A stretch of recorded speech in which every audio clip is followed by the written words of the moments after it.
सिंधु जल समझौते को तोड़ सकता है भारत, क्या ये पाकिस्तान की मजबूरी है? नमस्कार दोस्तों, मैं रतन सिंह और आप सभी का ट्रिगर पॉलिटिक्स में स्वागत है। सिंधु जल संधि से संशोधन को लेकर भारत की तरफ से भेजे गए नोटिस से पाकिस्तान परेशान है। भारत की तरफ से ये नोटिस जनवरी में भेजा गया था। इस नोटिस के भेजे जाने के बाद शुरू में पाकिस्तान ने कोई भी बात न करने की अकड़ दिखाई, लेकिन अब पाकिस्तान बातचीत करने को तैयार है। पाकिस्तान के विदेश विभाग की प्रवक्ता मुमताज जहरा बलोच ने इसकी जानकारी देते हुए कहा कि पाकिस्तान सिंधु जल संधि को बनाए रखने के लिए प्रतिबद्ध है और इसकी समीक्षा के लिए भारत को जवाब भी दे चुका है। बलोच ने एक बयान में यह कहा कि भारत ने 25 जनवरी को सिंधु जल आयुक्त के जरिए पाकिस्तान को संधि के अनुच्छेद 12 के तहत संशोधन के लिए बातचीत का नोटिस भेजा था। भारत ने नोटिस में सिंधु जल की समीक्षा और संशोधन की मांग रखी थी। बलोच ने यह कहा कि पाकिस्तान नेक नियत से संधि को लागू करने और अपनी जल सुरक्षा सुनिश्चित करने के लिए प्रतिबद्ध है। जवाब सिंधु जल आयुक्त के जरिए भेजा गया है। नोटिस में भारत ने यह कहा था कि 2017 से 2022 के बीच अस्थायी सिंधु आयोग के 5 बैठकों में से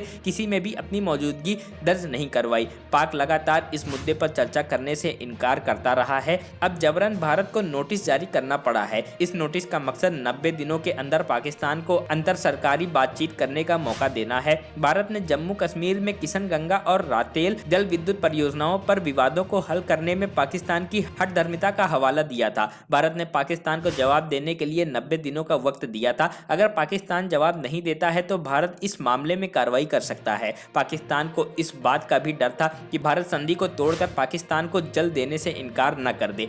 ब्रिटिश राज के दौरान दक्षिण पंजाब में सिंधु नदी घाटी पर एक बड़ा नहर बनवाया गया था। ये नहर उस इलाके के लिए बहुत फायदेमंद साबित हुआ और दक्षिण एशिया का एक प्रमुख कृषि क्षेत्र बन गया। भारत और पाकिस्तान के बीच हुए बंटवारे में पंजाब को विभाजित किया गया और इसका पूर्वी भाग भारत के पास और पश्चिमी भाग पाकिस्तान को मिल गया। बंटवारे के दौरान ही सिंधु नदी घाटी और इसके विशाल नहरों का भी बंटवारा हो गया। विभाजन के बाद इससे होकर मिलने वाले पानी के लिए पाकिस्तान पूरी तरह भारत पर निर्भर था।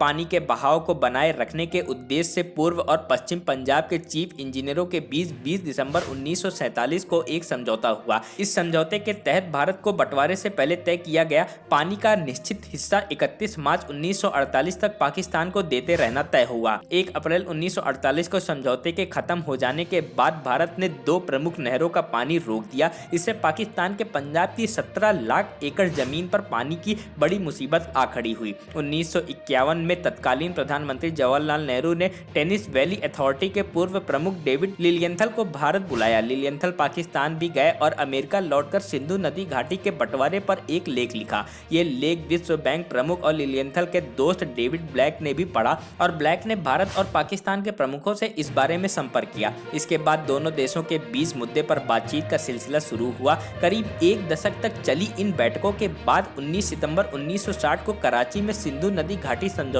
पर हस्ताक्षर हुए। सिंधु समझौते के तहत सिंधु नदी घाटी की नदियों को पूर्वी और पश्चिमी नदियों में विभाजित किया गया। समझौते के मुताबिक झेलम और चेनाब को पश्चिमी नदियां करार दिया गया और ये तय हुआ कि इनका पानी पाकिस्तान के लिए होगा, जबकि रावी, ब्यास और सतलज को पूर्वी नदियां बताया गया और इनका पानी भारत के लिए तय किया गया। इस समझौते के तहत जल का 80% हिस्सा पाकिस्तान में चला गया, जबकि बाकी 20% हिस्सा भारत के इस्तेमाल के लिए छोड़ दिया गया। इस संधि में दोनों देशों के बीच समझौते को लेकर बातचीत करने और साइट के मुआयना करने के लिए प्रावधान भी था। इसके लिए सिंधु आयोग का गठन भी किया गया। ये आयोग दोनों देशों के कमिश्नरों के मिलने का प्रस्ताव पेश करती है। दोनों देशों के सिंधु आयोग के कमिश्नर किसी भी विवादित मुद्दे पर समय समय पर एक दूसरे से मुलाकात करने और समझौते के लिए मिलेंगे। ये प्रावधान रखा गया। साथ ही जब कोई एक देश किसी परियोजना पर काम करता है और दूसरे को उस पर कोई आपत्ति है तो पहला देश उसका जवाब देगा। दोनों पक्षों की बैठकें होंगी। अगर बैठकों में कोई हल नहीं निकल पाया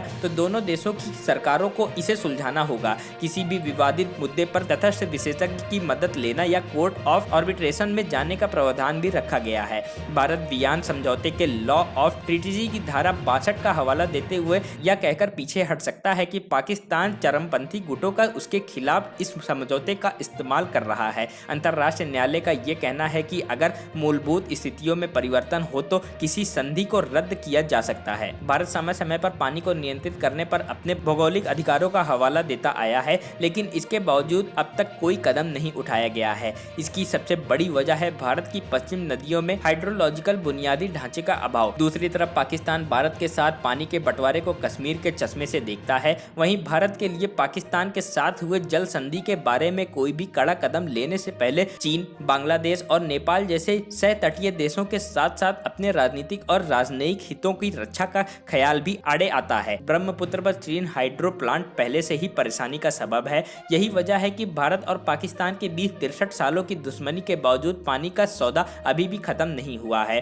पिछले कुछ सालों के दौरान भारत पाकिस्तान के बीच हुए विवादों में सिंधु जल समझौते को तोड़ने की बात उठती रही है। पाकिस्तान भारत की बड़ी जल विद्युत परियोजनाओं पाकल 1000 मेगावाट, रातेल 850 मेगावाट, किशनगंगा 330 मेगावाट, मियार 120 मेगावाट और लोअर कलनाई 48 मेगावाट पर आपत्ति उठा रहा है। वहीं भारत के कश्मीर में वहां के जल संसाधनों का राज्य को लाभ नहीं मिलने की बात कही जाती रही है। एक नजर उन मौकों पर जब भारत ने सिंधु जल संधि तोड़ने की बात कही थी। कश्मीर के पुलवामा में सीआरपीएफ के काफिले पर हमले के बाद भारत ने पाकिस्तान से मोस्ट फेवरेट नेशन का दर्जा वापस लेने की घोषणा की थी। तब सिंधु जल समझौते को तोड़ने को लेकर कई आवाज उठी, लेकिन आधिकारिक तौर पर ऐसा कुछ भी नहीं कहा गया। कई लोगों का मानना था कि भारत को जितना सख्त रवैया रखना चाहिए वो नहीं रख पा रहा है। भारत को सिंधु जल संधि को तोड़ देना चाहिए, इससे पाकिस्तान सीधा हो जाएगा। इस बात का पूर्व विदेश सचिव कवाल सिब्बल भी मानते हैं। जब बीजेपी के समर्थन से महबूबा मुफ्ती जम्मू कश्मीर की मुख्यमंत्री थी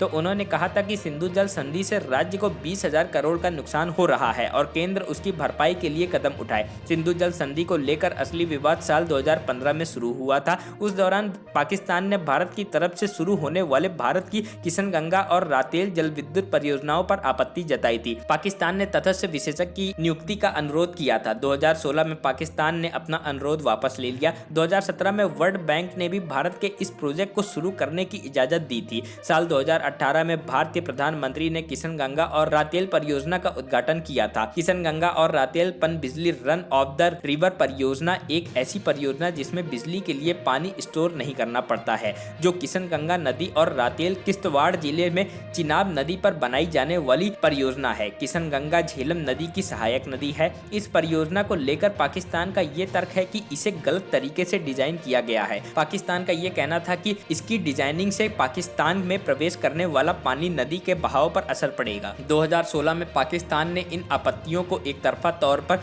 मध्यस्थता अदालत में ले जाने का प्रस्ताव भी दिया। पाकिस्तान का ये एक तरफा कदम संधि के अनुच्छेद 9 में विवादों के निपटारे के लिए बनाए गए तंत्र का उल्लंघन है। भारत के इस मुद्दे पर शांतिपूर्ण तरीके से आगे बढ़ने के बावजूद पाकिस्तान ने 2017 से 2022 तक अस्थायी सिंधु आयोग की 5 बैठकों के दौरान किशनगंगा और रातेल जैसे प्रमुख मुद्दे पर चर्चा करने से इनकार कर दिया। इस सबके मद्देनजर भारत ने इस मामले को तटस्थ विशेषज्ञ को भेजने को भी कहा है। साल 2022 में विश्व बैंक ने भारत और पाकिस्तान के बीच असहमति और मतभेदों को देखते हुए किशनगंगा और रातेल जल विद्युत संयंत्रों के संबंध में एक तटस्थ विशेषज्ञ और मध्यस्थता अदालत का अध्यक्ष नियुक्त किया है। जानकार ये मानते हैं कि एक मामले पर 2 तरह की प्रक्रियाएं एक साथ शुरू होने से इसके गलत नतीजे पनप सकते हैं। दोनों पक्षों के बीच विरोधाभासी परिणाम आ सकते हैं। इससे कानूनी रूप से अस्थिरता की स्थिति पैदा हो जाएगी, जिससे सिंधु जल संधि खतरे में पड़ सकती है। 2016 में विश्व बैंक ने भी ये माना था कि 2 समानांतर प्रक्रियाएं शुरू करने को रोकने का फैसला लेना जरूरी है।